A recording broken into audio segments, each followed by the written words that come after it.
میں اس سے منع کرتی رہی مگر اس نے میری ایک بھی نہیں سنی اور اس نے ایک ہی جھٹکے میں میرا کام تمام کر دیا۔ میرا نام صبا ہے، میں 20 سال کی ہوں۔ یہ جو کہانی میں آپ لوگوں کو بتانے جا رہی ہوں یہ 6 سال پرانی ہے۔ جب میں محض 14 سال کی تھی، میرے گھر میں ہم 3 لوگ رہتے ہیں، میں اور میرے امی ابو۔ میں میٹرک میں پڑھتی تھی اور میرے ابا کی کپڑے کی فیکٹری تھی اور امی گھر میں ہی ہوتے تھے۔ ہم کافی پیسے والے اور کھاتے پیتے تھے۔ میں اس وقت جوانی کی دہلیز پر قدم رکھ چکی تھی۔ میرا بھرا بھرا جسم تھا اور دودھ کی طرح سفید اور دلکش خوبصورت لڑکی تھی۔ جو بھی مجھے ایک نظر دیکھ لیتا وہ بار بار مجھے پلٹ پلٹ کر دیکھتا تھا۔ میں دوپٹہ نہیں پہنتی تھی۔ ہم لوگ کراچی میں رہتے تھے۔ ایک دن میں امی کے ساتھ شاپنگ کرنے طارق روڈ گئی۔ ڈرائیور جو کہ ہمارے گھر کے ایک سرونٹ کوارٹر میں رہتا تھا، جو تقریباً 20 سال کا تھا، وہ تھا تو ڈرائیور لیکن تھا بہت خوبصورت۔ جو بھی اسے دیکھتا تھا وہ یہی سمجھتا تھا کہ یہ ہماری فیملی کا ممبر ہے۔ بہت خوبصورت اور گورا چٹا جسم تھا اس کا بھی اور صحت مند بھی تھا۔ اس کا نام بلال تھا۔ اس نے جا کے گاڑی روکی، میں اور اپنی گاڑی سے اتری۔ بلال کہنے لگا کہ میڈم میں گاڑی پارک کر کے آ رہا ہوں۔ ہم لوگ ایک جوتوں کی شاپ پر آ گئے اور جوتے دیکھنے لگے۔ کچھ دیر بعد بلال بھی گاڑی پارک کر کے آ گیا۔ بلال مجھے اچھا لگتا تھا۔ جیسے وہ آیا تو میں نے امی سے کہا، امی آپ جوتے دیکھیں، میں بلال کے ساتھ دوسری شاپ پہ جا رہی ہوں، مجھے کچھ کپڑے لینے ہیں۔ اور پھر ہم لوگ دوسری شاپ پہ آ گئے۔ چھوٹے کپڑوں کی دکان تھی جو اوپر والے دونوں پر پہنے جاتے ہیں۔ میں نے کہا بلال ان میں سے کون سا کلر اچھا ہے؟ بلال شرمانے لگا اور منہ نیچے کر کے کھڑا رہا۔ میں نے کہا بلال بتاؤ بھی۔ اس نے کہا میڈم مجھے کیسے پتا ہوگا، جو آپ کو اچھا لگے آپ لے لیں۔ میں نے کہا مجھے آج تمہاری پسند کی لینی ہے، اسی لیے تو امی کو چھوڑ کر تمہیں دکان پر لائی ہوں، جلدی بتاؤ مجھے۔ شاباش۔ اب بلال نے سر اٹھایا اور دیکھنے لگا۔ پھر اس نے ایک پنک کلر والی کی طرف اشارہ کیا اور شرما کر تھوڑا مسکرا کر سر نیچے کر لیا۔ پھر میں نے بلال کی پسند کی 2 خرید لی، الگ الگ کلر میں۔ اب میں نوٹ کر رہی تھی کہ بلال مجھے چوری چوری نظروں سے دیکھ رہا تھا۔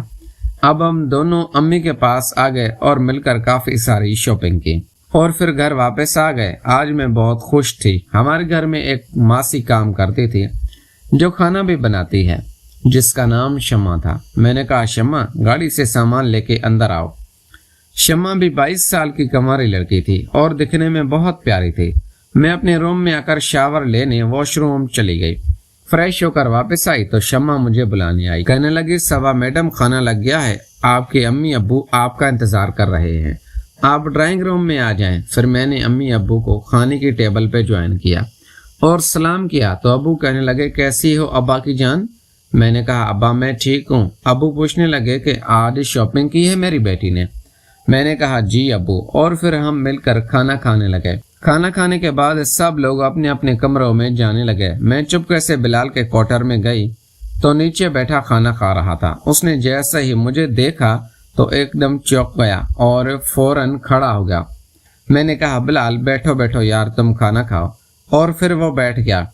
میں نے کہا بلال میں تم سے کہنے آئی تھی کہ آج رات کو 2 بجے میں تمہارے کمرے میں آؤں گی اور وہ کپڑے پہن کر دکھاؤں گی اور تم نے بتانا ہے کہ وہ کپڑے کیسے ہیں۔ بلال کہنے لگا جی۔ میں نے کہا جی، اور پھر میں اپنے کمرے میں واپس ہی آ گئی۔ اور اب جیسے ہی رات کے 2 بجے میں نے وہ کپڑے پہنے اور بلال کے کمرے کی طرف جانے لگے تو دیکھا میرے ابا صحن میں ٹہل رہے ہیں، سگریٹ بھی پی رہے تھے اور کچھ سوچ رہے تھے۔ میں ڈر گئی اور فوراً اپنے روم میں آ گئی اور افسوس کرنے لگی کہ آج اگر ابا نہیں ہوتے تو میں بلال کے پاس جاتی اور صبح تک اس کے ساتھ رہتی۔ میرے کافی کزنس بھی تھے لیکن مجھے کوئی اچھا نہیں لگتا تھا، مجھے بس بلال اچھا لگتا تھا۔ پھر میں اپنے روم میں واپس آئی اور سو گئی۔ صبح امی نے اٹھایا، میں تیار ہوئی اور ناشتہ کرنے کے بعد میں گیٹ سے باہر آئی اسکول جانے کے لیے تو بلال باہر گاڑی کو صاف کر کے گاڑی کے پاس کھڑا تھا۔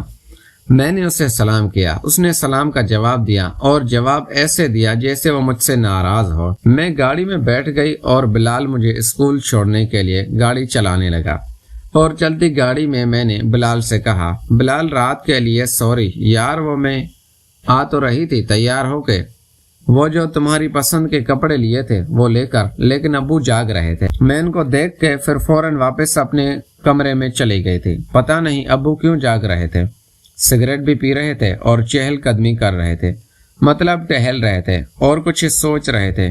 اب پتہ نہیں ابو کو کیا پریشانی تھی، لیکن یار میں کوشش کروں گی آج رات اگر موقع ملا تو میں وہ کپڑے پہن کر تمہیں دکھانے کے لیے تمہارے روم میں ضرور آؤں گی۔ میں بولتی جا رہی تھی اور بلال چپ کر کے سنتا جا رہا تھا اور وہ گاڑی چلاتا رہا۔ میں نے کہا بلال میری بات سن رہے ہو نا؟ بلال نے کہا جی میڈم۔ میں نے کہا بلال مجھے میڈم مت کہا کرو، مجھے میرے نام سے پکارا کرو، صبا کہا کرو۔ بلال کہنے لگا کہ آپ کی امی کو پتہ چلے گا تو وہ مجھے نوکری سے نکال دیں گے۔ میں نے کہا اچھا امی کے سامنے میڈم کہا کرو، لیکن جب ہم اکیلے گاڑی میں ہو تو تم مجھے صبا کہا کرو۔ پھر میرا اسکول آ گیا اور میں پھر اسکول چلی گئی۔ 1 بجے میرے اسکول کی چھٹی ہوتی تھی اور فکس 1 بجے مجھے بلال پک کرنے آ جاتا تھا، اور پھر یہی ہوا، بلال مجھے پک کرنے کے لیے آ گیا۔ میں نے کہا بلال آج مجھے تھوڑا گھماؤ۔ بلال کہنے لگا صبا میڈم میرا مطلب ہے کہ آپ کی امی ناراض نہ ہو جائے۔ میں نے کہا وہ نہیں ہوں گے، میں ان کو بتا دیتی ہوں۔ پھر میں نے امی کو کال کی اور کہا کہ امی میرا آج دل چاہ رہا ہے کہ میں سمندر پہ جاؤں، میں بلال کو لے کے جا رہی ہوں۔ امی نے کہا اچھا ٹھیک ہے، اپنا خیال رکھنا۔ پھر میں نے بلال کو بولا میں نے امی کو بتا دیا ہے، تمہیں پریشان ہونے کی ضرورت نہیں ہے۔ لوگ اسکول سے ڈائریکٹ سمندر پر پہنچے۔ اب میں بلال کو ایسی جگہ لے گئی جہاں ہم دونوں کے علاوہ اور کوئی نہیں تھا۔ اب ہم نے گاڑی روکی اور میں نے بلال کا ہاتھ پکڑا اور ہم ایسے چل رہے تھے جیسے کپل چلتے ہیں۔ پھر ایک خالی جگہ پہ ہم دونوں بیٹھ گئے۔